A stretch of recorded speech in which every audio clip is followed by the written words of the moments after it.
Hey everyone, welcome back. This is going to be an eye makeup tutorial, but I'm using blushes from Mary Kay.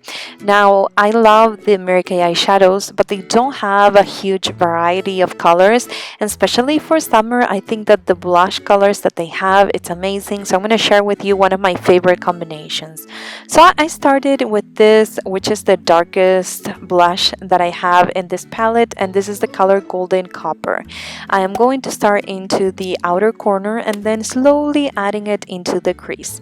I'm going to do a couple of layers because I want it to be, kind of the base for this look, and I want it to be a little bit dramatic. I don't know if dramatic, but I want it to be a little bit dark because this is going to be the base where we're going to set the rest of the eyeshadows. Then I took a blending brush and made sure that everything is really well blended when I am working with a look that it has color or that is a little bit more vibrant. Before I move on to the next shade, I want to make sure that it's really well blended so the colors kind of mesh well. When they do that, if you don't blend in between the applications, I find it that it doesn't look the same. Then after you apply that color and blended it with a blending brush, it should look something like that. Now I was showing you the blush right there, but it's off the frame. So I'm going to show you a picture right here. This is the color Sunny Spice, and with a fluffy blending brush, I'm going to apply it into the crease.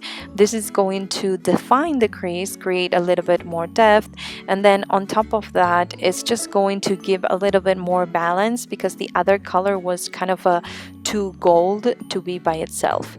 Then for making the lid area look bigger and to help the blush that we're going to apply into the lid, I am applying a little bit of the perfecting concealer with my finger over the lower part of the lid. This is the area that we're going to highlight with a lighter kind of blush, so adding a little bit of concealer always helps to make it pop more. Again, out of frame, but this is the color Strawberry Cream, so I'm going to apply it on top of where I just applied the concealer. That helps to adhere a little bit more. It works as a primer, and once again, it makes that area look a lot bigger. Then I want to make sure I blend that color into the crease as well, so it kind of blends with the other shades that we already have in that area, and it doesn't really take that much since everything it's really, it's been blended already. Then I'm going to move on to the bronzer. This is the darker bronzer that Mary Kay has, and I'm going to take a kind of pointier blending brush and I'm going to apply it into the outer corner, and I'm going to slightly add it into the crease or the outer part of the crease. This is once again for a balance. I find that when we use any kind of brown with a very colorful look, it kind of creates that balance to make it look, day appropriate. If you want to use this look at night, I mean, you can put some lashes. As you can see, I already lined my upper lid and I'm applying a little bit of mascara. I didn't want to show you the entire process. You kind of get the idea. If you want to make your liner a little bit more dramatic, you can totally do that. Then I'm going once again with the first blush that we apply into the outer corner and the crease, and I'm going to apply it into the lower lash line. Now this is something that I always do every time I use a colorful look. I find that if I only keep the color in the top lid, it doesn't look right. I don't know, it never looks quite right. So I always take the time to apply just a little bit or a pop of color into the lower lash line.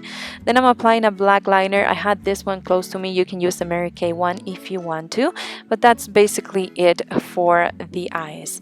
Now to create kind of a separation in between my eyes, since they're very close together, what I did is I took the color Crystalline and highlighted the inner corner just to create that little bit of separation and that pop of brightness in the inner corner. So that's pretty much it. That is the eye look. I think it's one of my favorites, and I hope that you enjoy it. If you want to see the colors that I use or more information, will be in the description box down below. I hope that you try this look at home with these colors, and I will see you on my next video. Bye guys.